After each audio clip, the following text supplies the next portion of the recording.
Proibida a entrada a quem não andar espantado de existir. Proibida a entrada a quem não andar espantado de existir. Muito obrigada ao município da Chamusca por este convite para estar aqui a falar convosco sobre a minha experiência e sobre o meu entendimento daquilo que é filosofia para ou com crianças e o pensamento crítico.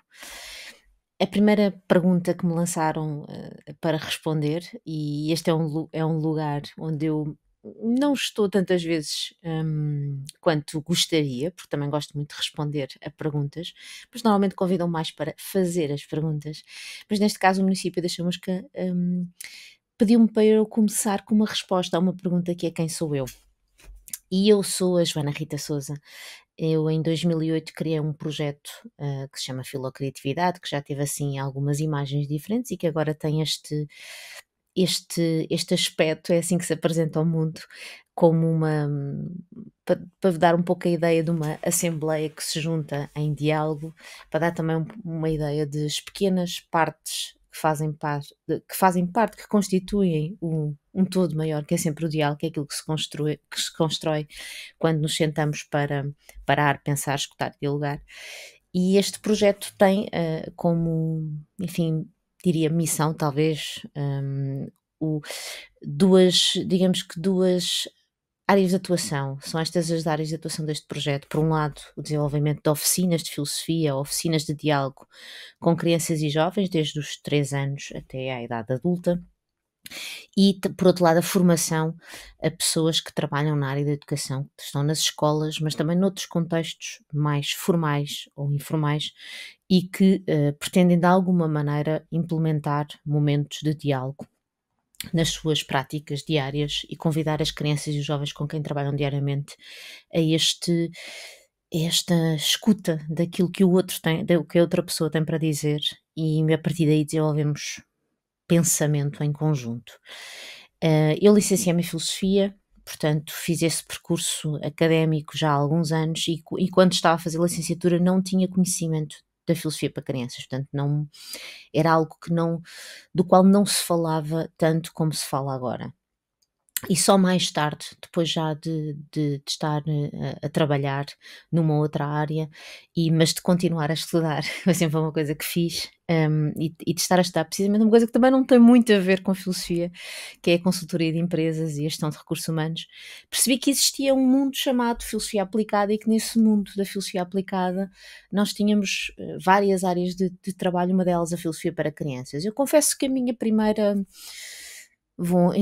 como dizer, o meu primeiro interesse não foi propriamente a filosofia para crianças. Eu estava a estudar gestão de recursos humanos e pensei que iria desenvolver trabalho na área da filosofia nas empresas, e foi também aí que desenvolvi um estudo, uma dissertação de mestrado orientada pelo José Barrientos Rastrojo, da Universidade de Sevilha, para estudar o papel da pessoa filósofa nas empresas e nas organizações. Mas há sempre um mas, conheci uma pessoa chamada Celeste Machado, que me mostrou, abriu uma espécie de porta mágica para um mundo que se chama de filosofia para crianças, que tem a sua origem no século passado, nos anos 60, foi desenvolvido nos Estados Unidos da América pelo Matthew Lipman, acompanhado depois pela Anne Sharp e o Garrett Matthews, e eu confesso que fiquei rendida a essa área de trabalho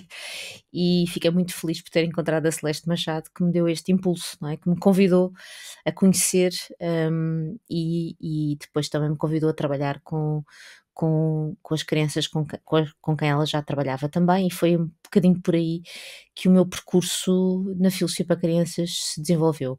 Foi fundamental para mim sempre a formação, e essa era uma nota que eu queria deixar, porque isso também tem a ver muito com a atitude. Lá mais para a frente alguém me pergunta, o guião pergunta-me pela atitude das pessoas, que atitudes ou que competências devem ter as pessoas que trabalham nesta área, e uma das competências para mim, ou da atitude, se quiserem, se calhar usando esta palavra, é precisamente a atitude de estar sempre à procura de aprender com quem já está no terreno, com quem já estudou, com quem já investigou e com quem também está a desenvolver ainda trabalho. Nós estamos, hoje em dia, eu acho que temos muita sorte por estar, no meu caso em particular, por estar a desenvolver trabalho, de estar a fazer as oficinas, ao mesmo tempo a investigar de forma mais académica, mais estruturada, alguns dos aspectos algumas das perguntas que as oficinas me lançam, e ao mesmo tempo estamos todos a conviver com pessoas que também estão a fazer o mesmo noutros países, e isso permite uma troca de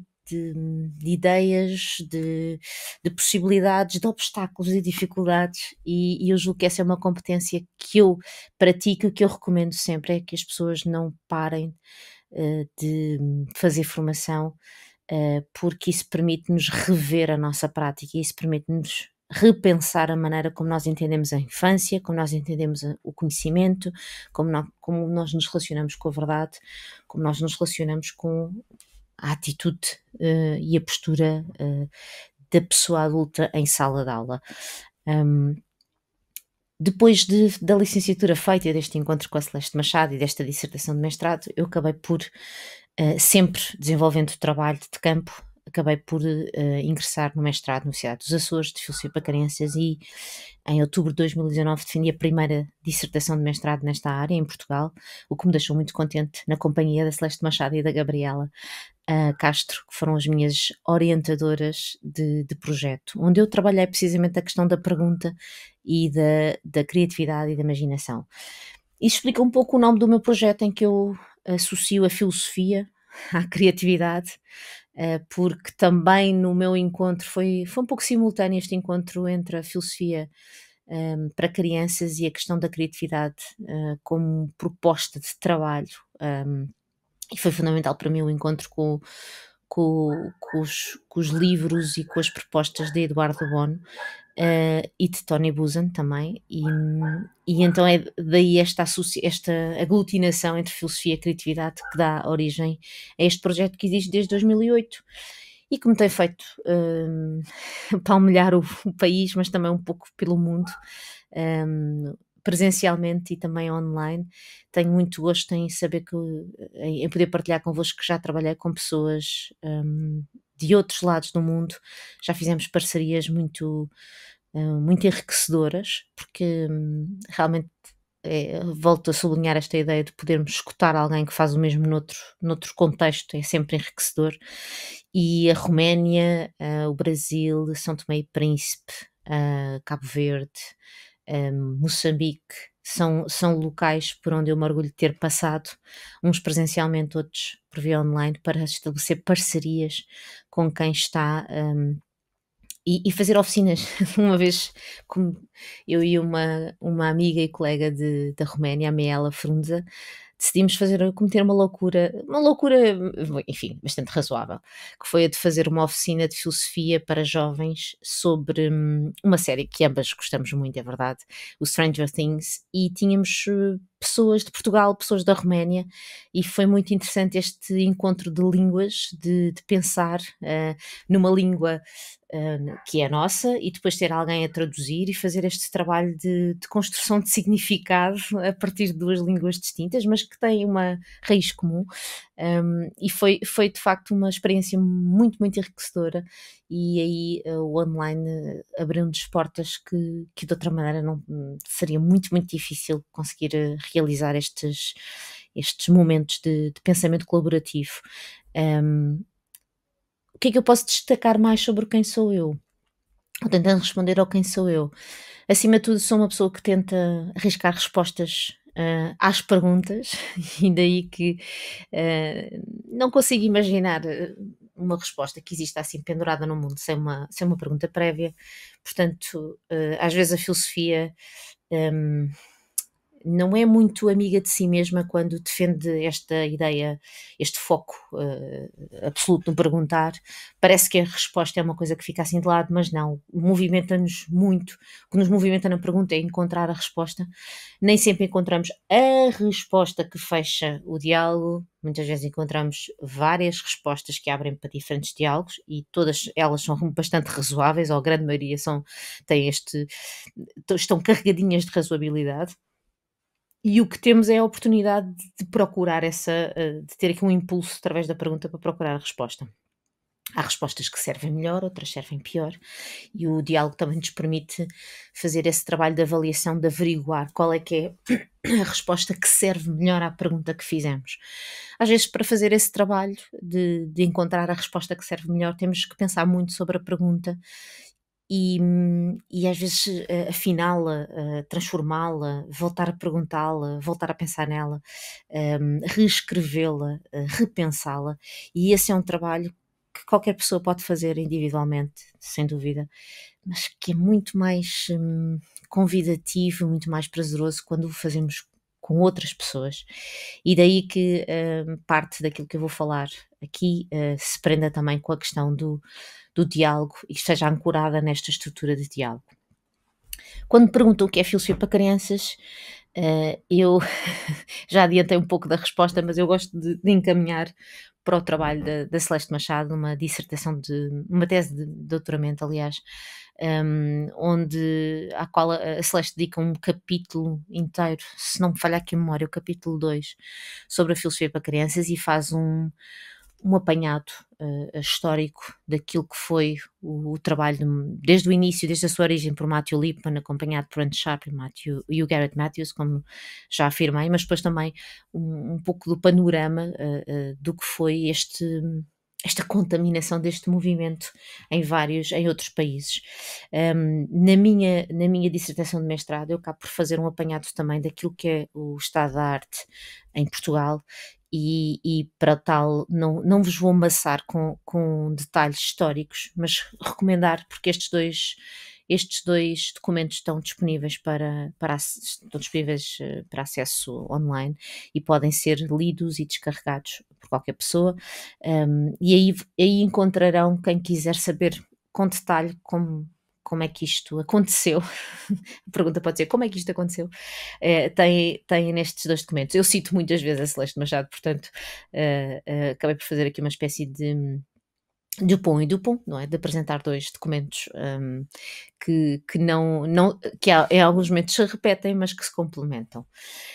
Se me perguntarem assim de uma forma muito simples e uma espécie de, em poucas palavras, como é que descreves a filosofia para crianças, ou como é que dás a entender o que é filosofia para crianças, eu diria que é um espaço e um tempo para pensar com os outros, para criar pensamento com os outros.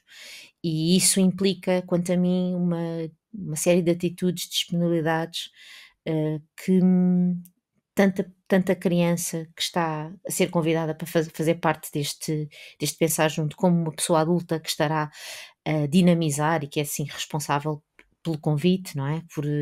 Por estar talvez aqui a modelar aquilo que se pretende com uma comunidade de investigação filosófica. Tanto um como o outro tem que ter noção ou tem que fazer uma prática, ter uma prática, é mais ou menos, é por aí que é o caminho, uma prática de humildade intelectual, de honestidade intelectual, de não deixar de perseguir uma certa clareza no discurso, uma certa clareza, não só no seu, mas no discurso que está a ser criado em grupo, quando nós estamos a dialogar, nós não estamos só a pensar o nosso pensamento, não é? Ou não estamos só a partilhar com os outros aquilo que pensamos, estamos também a pensar a partir daquilo que os outros vão dando para o diálogo, e é como se construísse uma espécie de outro, é, é uma outra voz, é uma voz que é de todos, que pertence, que foi, às vezes não é fácil perceber de onde é que veio aquela ideia, porque as ideias é um movimento orgânico, né, as ideias vão nascendo umas das outras e vão as ideias quem diz ideias aqui entendam perguntas e respostas e exemplos e argumentos e contra-argumentos que vão surgindo em diálogo, não é? E isso é como se criasse um outro organismo, não é? A comunidade de investigação filosófica é de facto um organismo vivo, que assenta naquilo que cada pessoa tem para dar. É um pouco como pôr a mesa, não é? Quando convidamos alguém para jantar, quando temos um jantar de amigos, nós convidamos as pessoas para se sentar a uma mesa e é muito comum que cada um traga algo que lhe interessa, traga algo que gostaria de partilhar com os outros, às vezes sem saber muito bem se os outros vão gostar ou não, mas isso já é outra questão. Mas há aqui um certo cuidado em colocarmos uma toalha, de irmos dispondo os alimentos pela mesa, de haver uma certa estrutura de talheres ou de pauzinhos ou de utensílios que vão sendo usados para nós podermos jantar, ou podemos almoçar, não é? Mas esta tarefa de pôr a mesa tem aqui é uma metáfora que eu gosto de usar quando se fala nesta questão do diálogo, ou da diferença entre um diálogo e um diálogo filosófico. É um pouco como ter convidados à mesa. Nós não estamos ali para provar, neste contexto, que aquilo que eu escolhi para degustarmos é melhor que os outros, só porque foi eu que escolhi. Damos a provar aos outros aquilo que pensamos, há esta troca e estamos sujeitos à avaliação dos outros. As outras pessoas podem dizer que gostaram, podem dizer que não gostaram, podem dizer que a combinação de sabores é curiosa, podem sugerir outra combinação de sabores. Portanto, acontece muita coisa à mesa quando estamos juntos para pensar. Mas tem que haver esta disponibilidade, esta atitude de querer também provar aquilo que os outros dão, não é? Ou seja, não é só pôr à prova aquilo que eu fiz, aquilo que eu confeccionei, o meu pensamento, mas também provar aquilo que os outros dão e rever a minha própria noção do que é que me sabe bem. E aqui o saber bem, note-se que nós não estamos só numa... Não se reduz tudo ao que é que eu gosto ou o que é que eu não gosto. Reduz, ou isto é, amplia-se, se quiserem. O diálogo filosófico tem a ver com esta noção de ir para lá do meu próprio gosto e de perceber que ainda que eu não goste daquela combinação de sabores, ela pode ser bastante saborosa para outros, ou ela tem bastante viabilidade, ou ela cumpre com alguns critérios daquilo que nós consideramos que é uma refeição saudável, não é? Portanto, é ir um pouco para além daquilo que é a minha bolha, se quiserem assim entender, e visualizar o mesmo prato a partir de pontos de vista diferentes. A mesa também tem esta noção que é comum ao diálogo, no diálogo e na vida. Cada um de nós ocupa espaços diferentes, não é? Ocupa um ponto de vista diferente. Eu, quando estou sentada à mesa num lugar, não estou a ver a mesa da mesma maneira que a pessoa que está à minha frente, ou que está ao meu lado, ou que está na outra ponta.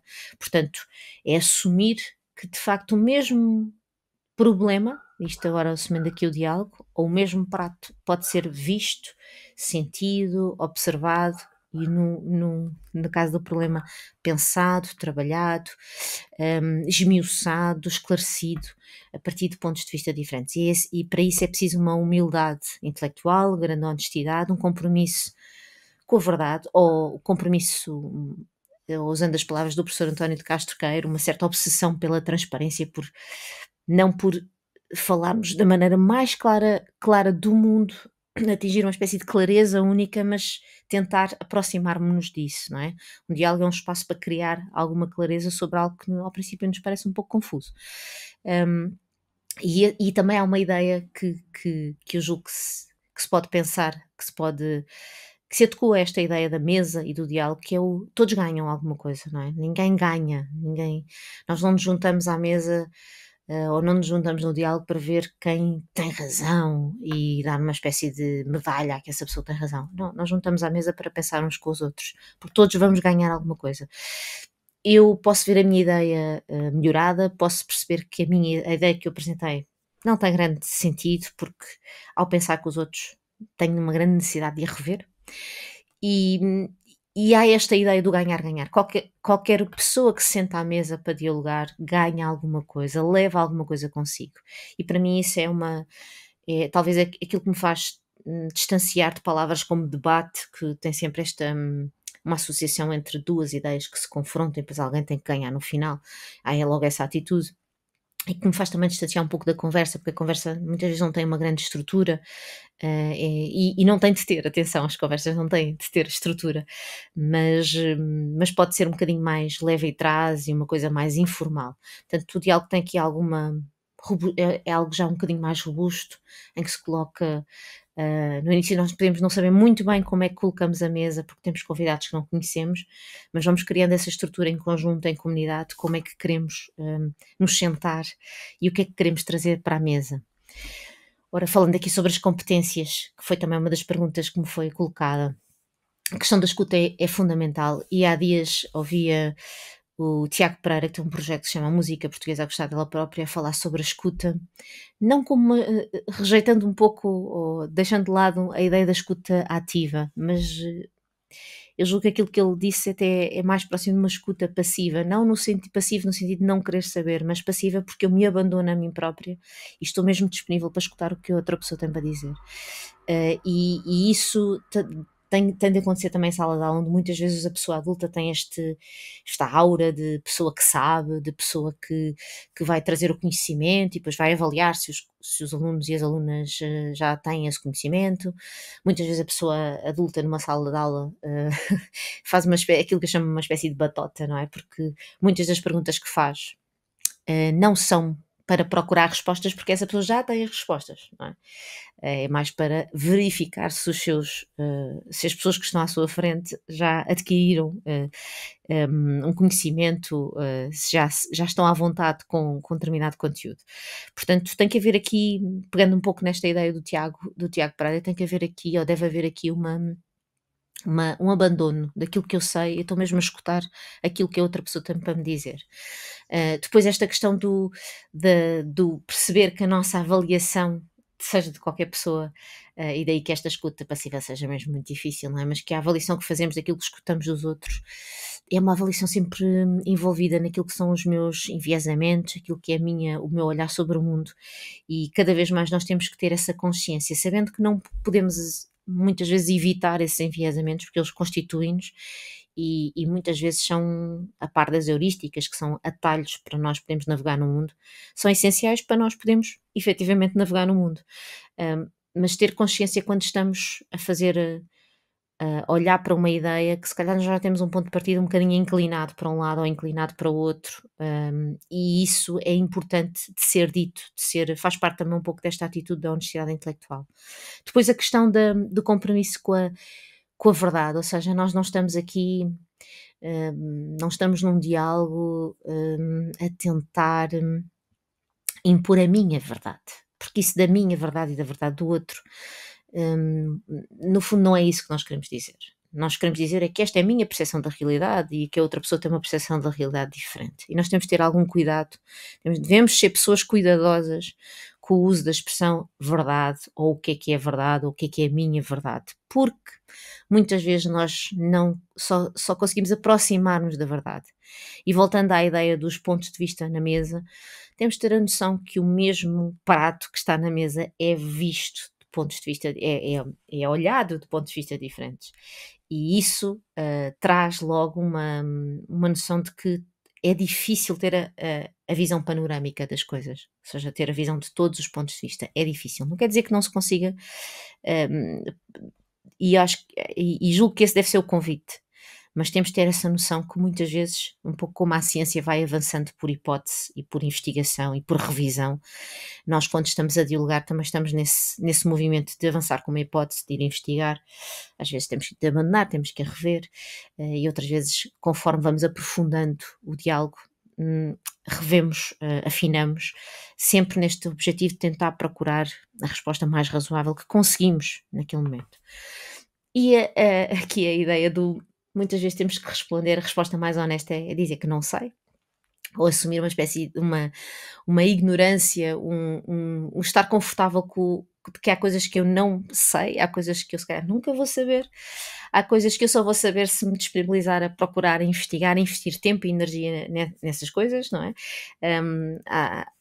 Há há uma oficina que é interessante, que eu já tenho uma espécie de uma proposta, não é? Às vezes ela não é a oficina em si, mas é algo que depois aparece no diálogo e eu apresento-a como proposta para o grupo, que é pensarmos, quando estamos a pensar em perguntas, pensar nas perguntas que nós já temos a resposta, não é? Ou seja, aquelas que nós já estamos ancorados numa resposta que nos resolve um problema, mas pensarmos também em perguntas que têm respostas que nós não sabemos e dentro das que não sabemos, pensar um pouco naquelas que nós ainda imaginamos que seja possível ter uma resposta, ou aquelas que nós imaginamos que não é possível ter uma resposta. E claro que este exercício tem aqui a ideia da uma resposta, não é? Como aquela que fecha, como aquela que arruma o assunto. O que pode, o que por vezes pode parecer contraditório com aquilo que eu disse há pouco de não, muitas vezes uma pergunta tem várias respostas resolváveis, mas esta também é uma forma de nós tentarmos imaginar cenários em que vamos realmente ter uma resposta satisfatória. É ter uma resposta satisfatória. E claro que esta resposta satisfatória tem de cumprir com determinados critérios. E isso é toda uma outra conversa que eu não vos vou amassar agora. Mas talvez um dia mais tarde vos possa aborrecer com esta questão dos critérios que são fundamentais quando trabalhamos em diálogo e em filosofia. A pergunta é uma ferramenta para o espanto, ou o espanto é uma ferramenta para a pergunta. Quando se fala aqui em espanto e a provocação desta conversa está alinhada com o espanto ou estar espantado por existir, eu diria que a pergunta é uma boa ferramenta, é talvez se quiserem, uma espécie de. Se alguém me perguntar assim, como é que eu posso colocar em prática o espanto? O espanto parece assim algo que nos acontece, não é? Que nos atravessa em algum momento.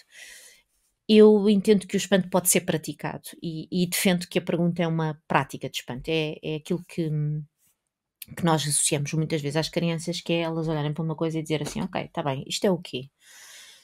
Como é que se chama isto? É uma caneta. Como é que eu posso ver esta caneta sobre não sei quantos pontos vistos? O que é que eu posso fazer com esta caneta? Ela serve só para escrever? Há alguma coisa que eu possa fazer mais com ela? E é deixar-nos invadir pelas coisas, mas ao mesmo tempo há uma certa atividade, que tenho dificuldades, se sei dizer atividade, se atitude, se disposição, às vezes hesito aqui na melhor palavra, mas retomando, andando um pouco atrás e reformulando, o espanto pode ser praticado, ou seja, pode ser, nós talvez pudéssemos imaginar uma espécie de ginásio de espanto. O que é que aconteceria no ginásio do espanto, se ele existisse? E a existir no ginásio do espanto, eu diria que ele nos ia apresentar perguntas, objetos, ideias, enfim, coisas, para ser assim uma palavra suficientemente vaga, que nos convidam a fazer perguntas. Mas claro que para ser quando nós convidamos alguém, a outra pessoa tem de aceitar, não é? E então é essa disponibilidade ou essa atitude que eu convido, que o convite proporciona, não é? Portanto, a pergunta é uma ferramenta para o espanto, sim, e o espanto também é uma ferramenta para a pergunta, não é? Ou seja, eu posso fazer perguntas deliberadamente e aí estou a procurar praticar o espanto, ou colocar o espanto em andamento, em movimento, mas também posso ser incomodada por algo e isso espantar-me e provocar em mim perguntas.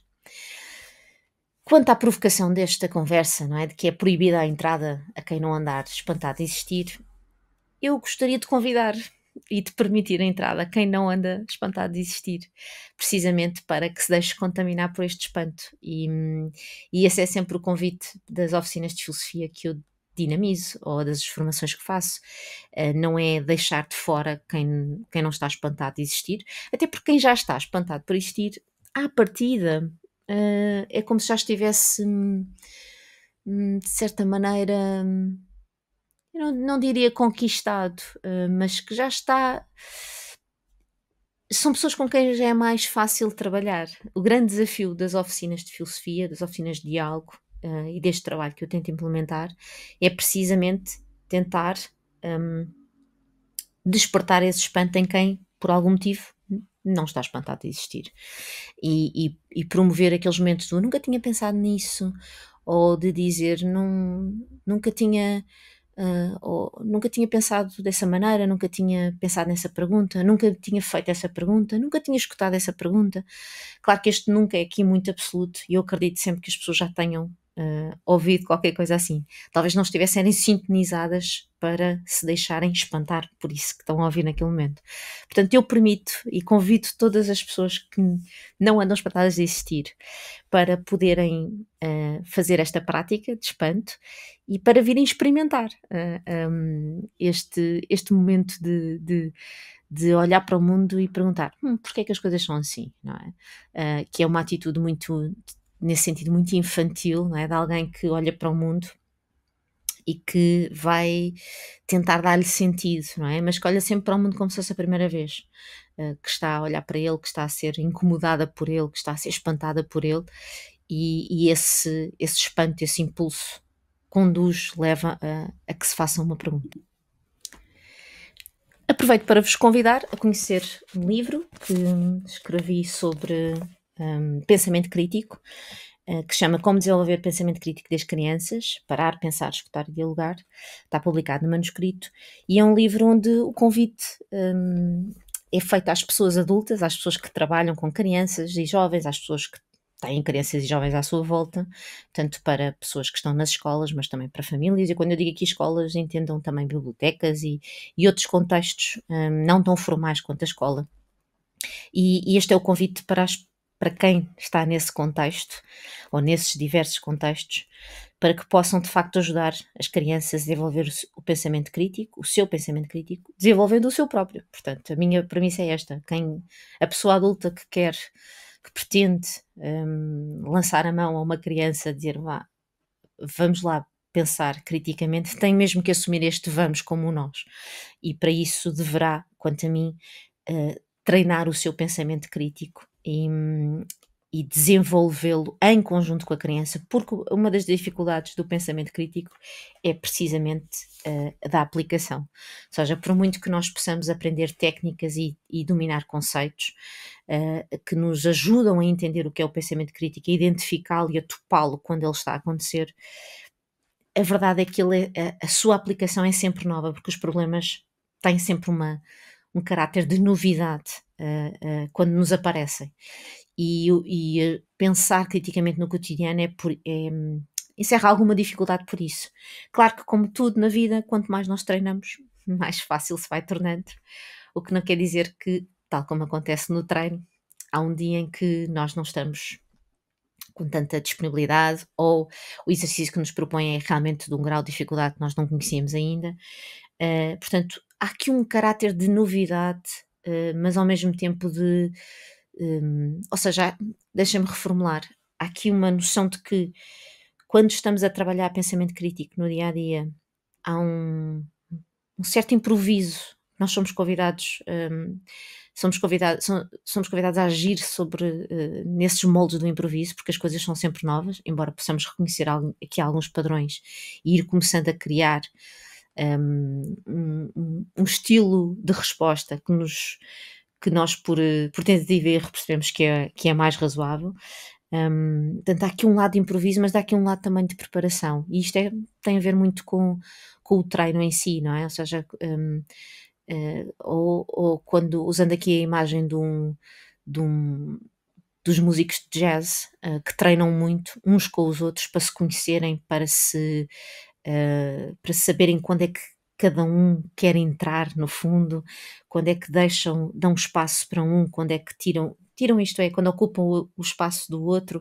Portanto, há um treino que é necessário, há técnica que é necessário desenvolver, e eu apresento algumas propostas alinhadas com isso aqui no livro, mas também sempre com esta ideia de que é preciso estarmos disponíveis para agir sobre esta batuta do improviso e de não ficarmos, de certa maneira, obcecados por encontrar fórmulas e receitas que vão sempre funcionar, porque às vezes os ingredientes que temos não vão sempre funcionar. Porquê? Porque os ingredientes que temos não são iguais àqueles que estão na receita. Às vezes não temos todos, mas temos realmente que agir no mundo. O pensamento crítico e neste sentido, a filosofia para crianças, a estrutura do diálogo, para mim são são fundamentais para nós termos esta noção de que os problemas, que devemos preparar-nos para lidar com problemas, devemos até disponibilizarmos para criar problemas no sentido de identificá-los e avançarmos para uma resolução dos mesmos, procurando a tal transparência de que fala o professor António de Castro Queiro, mas sabendo que nós vamos estar sempre e a cada momento a fazer o melhor que podemos, porque é difícil estar sempre no nível de grande atenção, de muito afinados para ter a melhor proposta de resolução possível do problema. Muitas vezes não temos a melhor, temos aquela que é melhor, tendo em conta as circunstâncias onde estamos. E isso envolve aqui um conjunto de atitudes de humildade, de honestidade, que é preciso modelar junto das crianças, para além da questão da escuta, e de não acharmos que uma criança, só por ser uma criança, o seu pensamento ou aquilo que diz tem menos valor do que o de uma pessoa adulta. Portanto, é um pouco neste contexto que este livro foi pensado. Tem muitas propostas para pensarmos uns com os outros, para convidar as pessoas adultas, crianças e jovens a pensar uns com os outros, a divertirem-se também um pouco com isto de pensar, não é? Porque eu também acho que o pensamento é uma coisa divertida, porque nos permite abrir portas, assim um bocadinho, como acontece na Alice no País das Maravilhas, vai abrindo portas e vai vendo o que é que lá está, o que é que pode encontrar, e vai fazendo muitas perguntas também nesse caminho. E é esse, fica aqui o convite. Eu, depois deste vídeo ser publicado, vou procurá-lo, e fica aqui uma espécie de compromisso para o futuro, que quando a pessoa estiver a ver este vídeo já é o presente, e eventualmente será passado também, mas fica aqui este compromisso para depois acrescentar nos comentários alguns links que vos permitam explorar um pouco mais desta área, os links de algumas dos trabalhos que também comentei logo no início, e convidar-vos a procurar nas redes sociais por hashtag parar, pensar, escutar e dialogar. Encontram muito material que eu venho partilhando, muitos pensamentos, reflexões, mas também exercícios, para que cada pessoa em casa, na escola, possa desenvolver o pensamento crítico das crianças, desenvolvendo o seu, tendo esta consciência que também esta uma belíssima oportunidade para desenvolver o seu. E com isto termino aqui esta minha conversa, este diálogo comigo própria, orientada aqui por algumas perguntas, às quais eu espero ter dado resposta, mas eu só sei mesmo se tiver esse feedback vosso. Portanto, estejam à vontade para deixar perguntas aqui também no vídeo. Eu vou tentar, mais uma vez, visitar de vez em quando e arriscar algumas respostas, ou encaminhar para aquilo que possa ser uma resposta, ou então deixar-vos ainda com mais perguntas. Muito obrigada pelo tempo, pela escuta, e muito obrigada acima de tudo ao município de Chamusca por me ter convidado para estar aqui convosco, a pensar alto, a pensar em voz alta sobre filosofia para crianças e pensamento crítico. Um abraço e até à próxima.